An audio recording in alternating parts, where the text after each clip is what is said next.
Hello ladies and gentlefish, and welcome back to the Aquatic's YouTube channel. Today, I'm going to be showing you how to grow plants like this in your aquarium, as well as plants like this above your aquarium.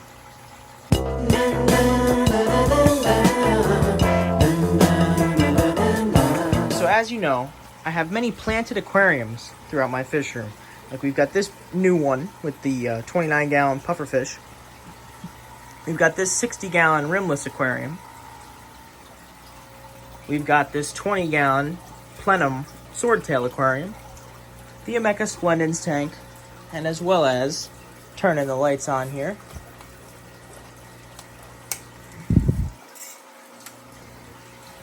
the ecosystem tank. As well as this tank, which is actually a lot more planted now than it was before. Catfish aquarium. I put two little goldfish in there just to eat duckweed for now. But this little aquarium too is planted. As well as we have all the crazy immersed plants here, as well as growing basically everywhere else in the fish room. So how do I grow all these plants? Well, the first and the most simplest answer is fish poop. I have a lot of fish poop here. And I wouldn't be lying if I said I utilized it to grow plants. And this aquarium here is a great example of that, because as I added more sand, well, this tank has already been at least 5 years old, probably 3 years old, 2 years old, something like that.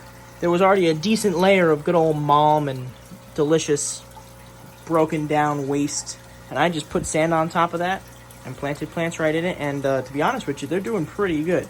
So fish poop does play a large role, but when you have a lot of fish poop, it takes time to decay into plant food, so you have to have a very aged aquarium of at least 2 years, I would say, to get that stuff going. The same is true for this aquarium here, especially true because I have not done a water change or any major cleaning of the sort, in the past. It's at least been a year, most likely, probably been a year since I really did anything on this, besides just let the plants grow and occasionally feed the fish. So yeah, fish poop does play, I would say, a crucial role in the growing of my aquatic plants here, but especially in the immersed growth that you see growing out of here and basically every tank, and especially here. This is most likely due to the fact that, well, previously I had a lot more goldfish, but goldfish and turtle poop, well, they poop more than anything else. Henceforth, the giant monstera, the giant pothos, because it's just sucking all that good old nitrogenous waste right out of my water. So long story short, fish poop helps plants, but if you want plants just to eat your fish poop, get plants that grow up and out of your aquarium, because those are going to by far act as the best filter for your aquarium, sucking all the nitrogenous waste right out of the water column and putting it into the green leaves of the plants themselves. Then, hey, here, pro tip, trim the leaves of the plants, trim the plants back, propagate them, cut them, whatever you do. Technically, you're doing a water change because you're removing the nitrogen from the system. That's big-brained Aquatics facts there.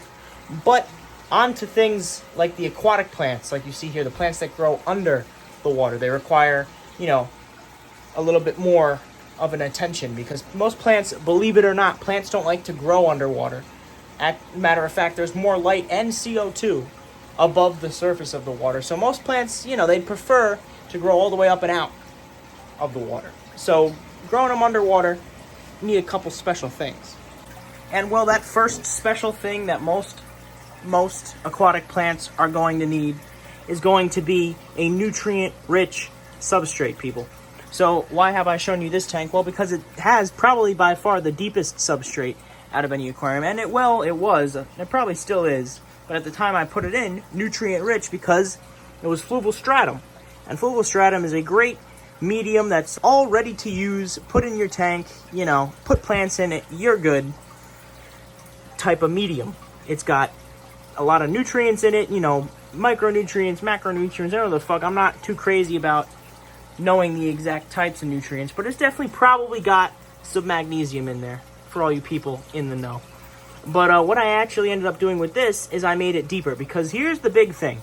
nutrient-rich is amazing, but depth is truly key, because if you're going back to what I was saying before about an aged aquarium with a lot of fish waste, the depth of your substrate, mainly if it's a sandy substrate, is going to trap all of those nutrients within itself. And in the case of a tank like the fluval stratum that has been, this tank is easily 3 years old. In the case of the fluval stratum, a lot of it leaches into the water, the nutrients, as well as a lot of it gets, eaten by the plants. So how do you replenish that after a certain period of time? Well, if you're one of those aquascapers that make super clean, super neat, beautiful tanks, well, you probably take it down and redo it because, well, you want it to look a certain way, which I don't fault you at in any sort of capacity. But if you want your tanks to last years, if not decades, well, you create depth within the substrate, preferably using sand as a medium to basically trap the fish waste and filter it through to the bottom of the substrate where it's consumed and broken down by various microorganisms into the nutrients that your plants need, once again, then completing your whole cycle of life. Similar to what's going on here in Shanks's tank, where I started with gravel and I built up sand. If I'm being totally honest, I could probably use more sand. So then basically it creates a nutrient-rich anaerobic layer here at the bottom, where different forms of bacteria break down the various waste products from this aquarium and transfer it into stuff that's usable then by the plants. So it creates this whole cycle. And it's a similar thing with this tank here, the Ameca splendens. Just by increasing the depth of the substrate, I allow, instead of crap building up really thick at the top layer of the substrate, it then is able to filter down and be directly accessible by these things that these plants have. They're called roots, and they're like the mouths of the plants. I know I'm sounding like I'm an idiot right now, but no, seriously, the plants eat through the roots. So you create nutrients at the substrate for the plants to then consume directly, whether that's from fluval stratum or any other aqua soil product, whether it's from actual dirt that you get outside or buy in a store, or hell, make yourself. The real key is depth, time, and if you really want that explosive growth, you put nutrients in it to start. So the next big component to keeping plants, I would say,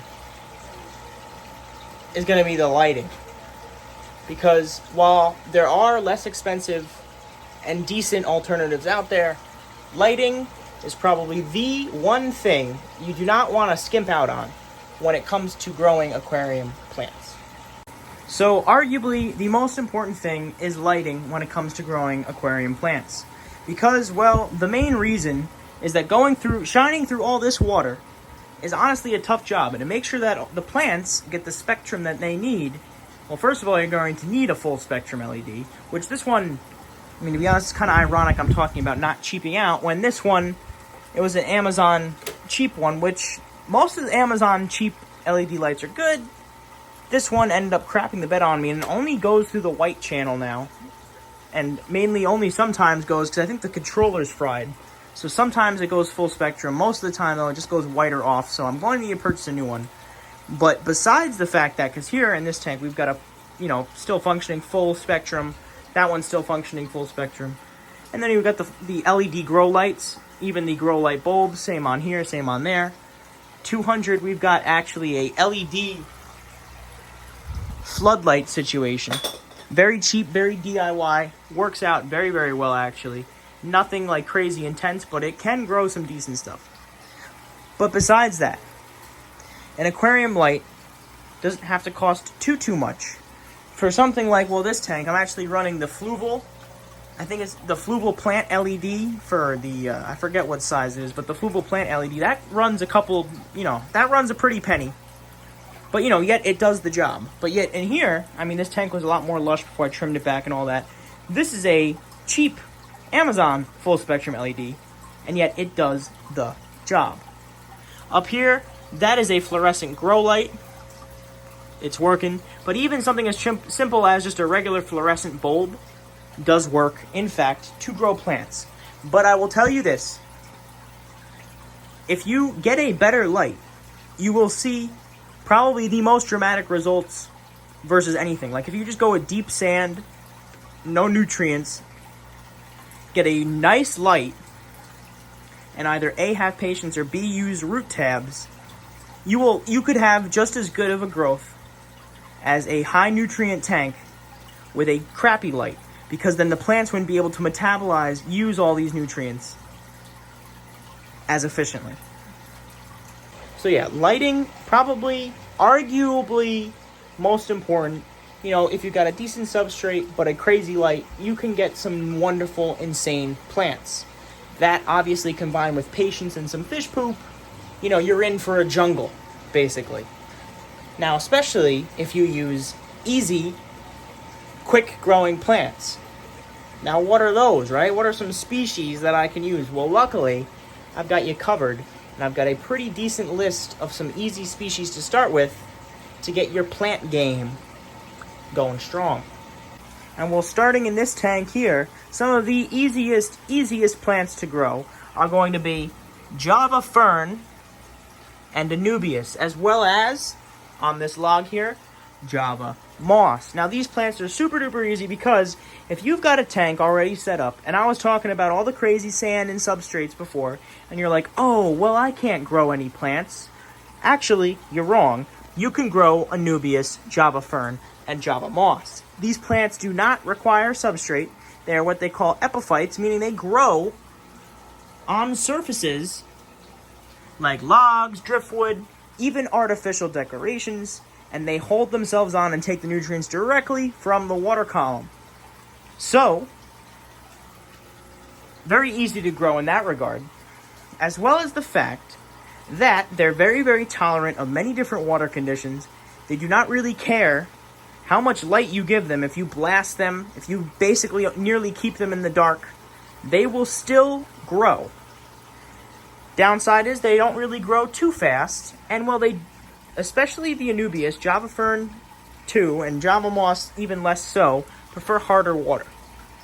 So those are your only, like, quote-unquote downsides, but other than that, you'll be very hard-pressed to not be able to grow Anubias, Java Fern, or especially Java Moss. If there's any people in the comments section below who could not grow Java Moss, please comment and tell me your experience with it, because I will be very, very, very, very fascinated.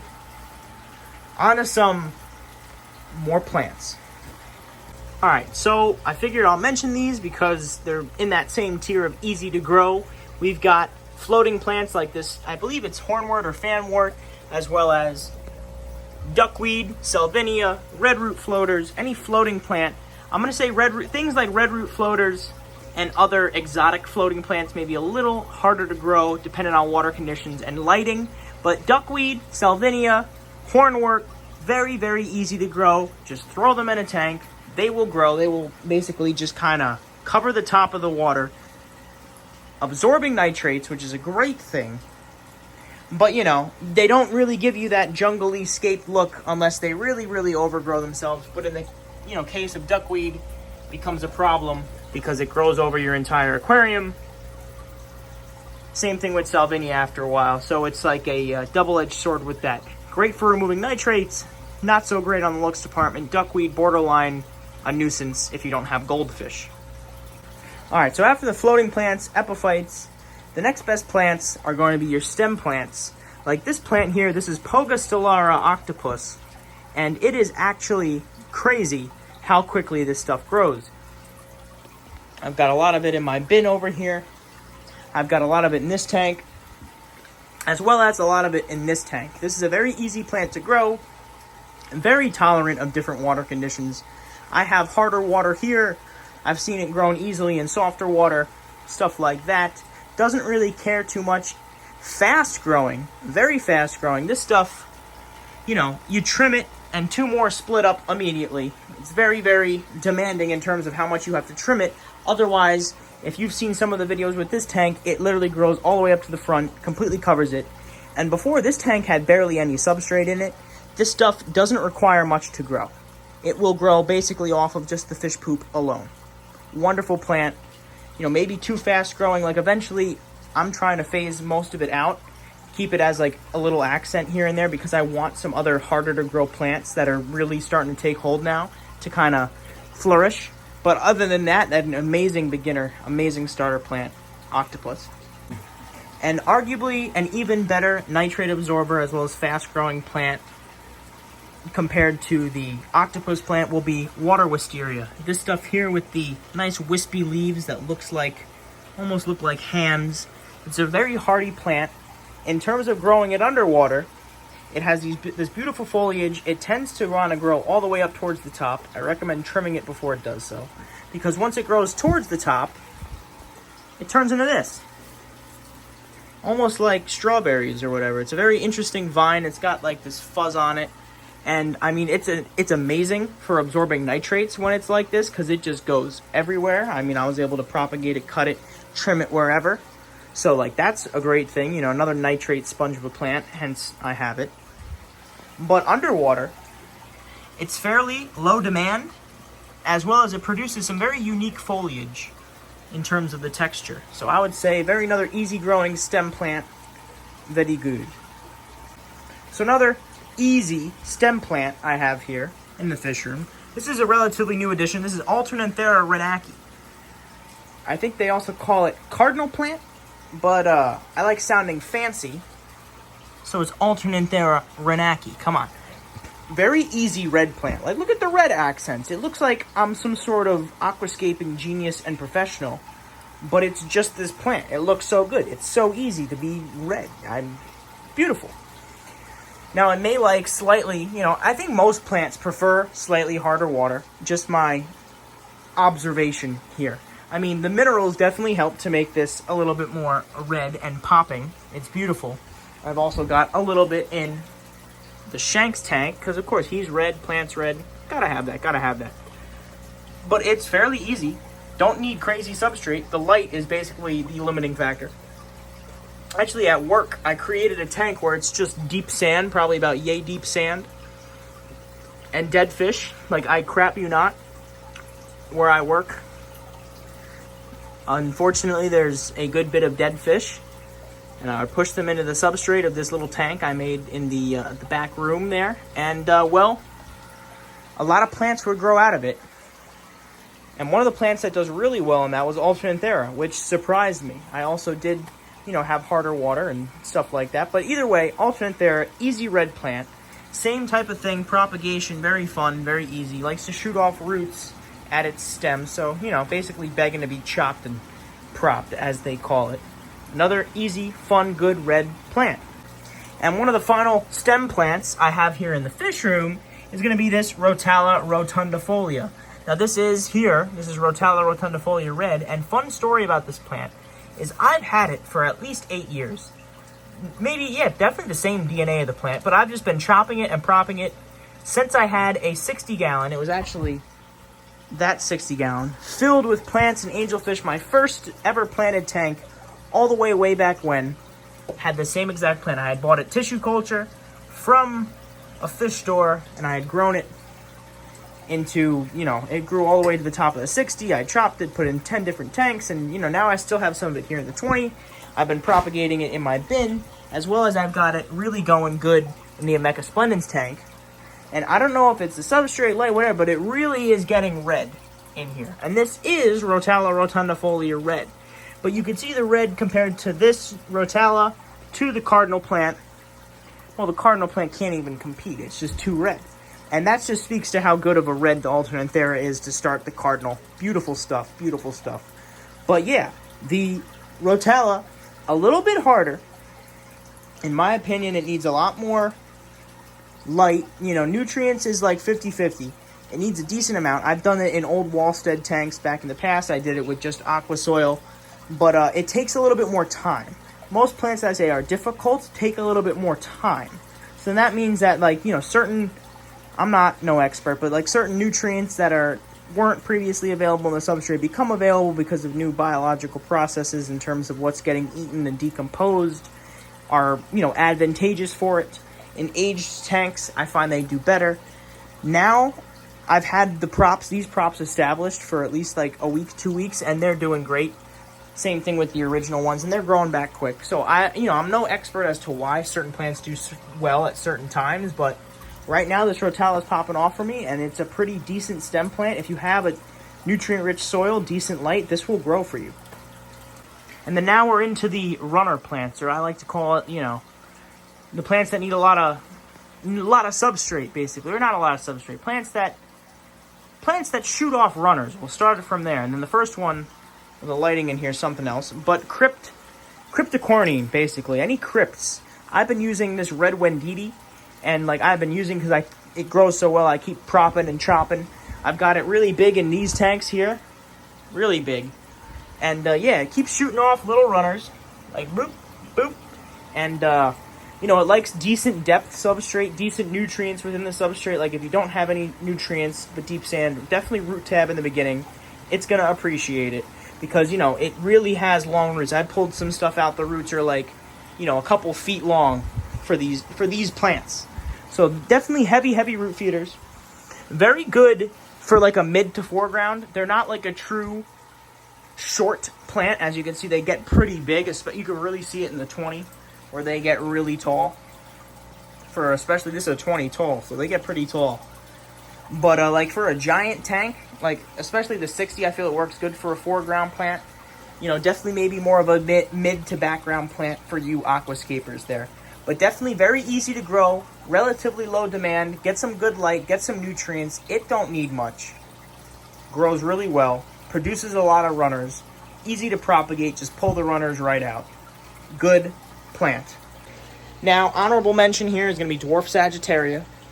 I don't have any in the fish room currently, as well as Wisteria. I don't have any of that in the fish room currently, but both are very good genuses, species of plants to start trying. Most species of val works great. The jungle val I've had before, it's amazing. Grows all the way to the top. If you like, I wanted to originally put it in the 200, but now I have silver dollars. They just eat it like spaghetti. But my case stands. May get some for the 60 here for the jungle val just because of the height of it, right? But like Wisteria, really great background plant, runner based. Same thing with Dwarf Sagittaria. Very fast growing, easy carpeting plant. Gets even lower than the crypts, like a really good, if you want grass without having to put in the work for grass, very easy plant, Dwarf Sag. And I might as well say it now, but plants like dwarf hairgrass, dwarf baby tears, certain hard to grow aquatic species, me personally, I don't use them. Why? Oh, because they're hard to grow. Well, yes, but also I believe that when in the aquarium hobby, when we have to give plants a lot of CO2 to grow, because meanwhile all of my setups here have no CO2, but yet the plants grow so good because it more closely mimics what's found in nature, where the substrate's deep, the microorganisms provide CO2 to the plants at the root, as well as the fact that, you know, they are submerged and this and that, as well as I let them grow at the top a lot of times. When you have certain plants that in the wild will not fully grow underwater, but grow at those marginal zones, where if you ever have been, you know, in a subtropical, tropical place, like there's plants that are growing right at that edge, and they're not fully in, like, because if they went fully in the water, it'd be too deep and they wouldn't get enough light or whatever. That's where these types of plants would exist in the wild, and that's, you know, why they need so much CO2, because, you know, it might flood and they'll get fully submerged, but most of the time they're going to get, you know, they have their feet wet or be like partially submerged, so they have a lot of CO2 and a lot of light. Hence how you keep them in nature, where you have a lot of CO2, a lot of light, or in the aquarium hobby, not nature, I mean. So, like, that's what you need to replicate. We're spending money on CO2, crazy lights, you know, all that. But if you want to grow without CO2, you just simply, in my opinion, avoid these species, because there's simply no other way to grow them unless you know, use CO2. And if you want the lawn, if you like seeing plants grow, get CO2. Because even in a tank where the plants don't require it, they don't not benefit from it. CO2 just makes plants grow. So if you don't have patience, I mean, me personally, I've developed a lot of patience through aquariums. So I feel that, you know, I don't need CO2 to boost the plants that I already have.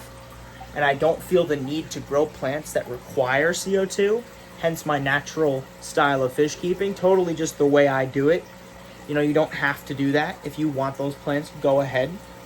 But how I do things here, I don't use CO2. I try to mimic nature as closely as I can, but also putting my own spin on it, but not trying to stomp on what nature already has done. So yeah, with that little rant out of the way, final plant I want to talk about here is the Amazon sword. I've got one in here. I've got one all the way in the back over here. Another relatively easy growing plant. You know, same thing, produces runners, but not as prolifically as things like that carpet like Crypts or Sag or whatever, or even Val. But the Amazon sword has been a staple in the aquarium plant community just because it's simply beautiful. They get absolutely giant. Like, these leaves can get huge if they really wanted to. As well as, you know, angelfish especially really like to lay their eggs on them. And I feel you don't not go to an aquarium plant shop and don't see Amazon swords. Very typical. I've had mixed success with it. To be honest with you, the more aged my tanks get, the deeper I make my substrates, the more they love it. Because these guys can have absolutely gigantic root systems.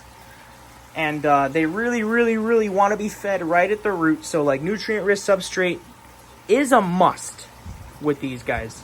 And then the light, of course, always, always, always blasts them with full spectrum.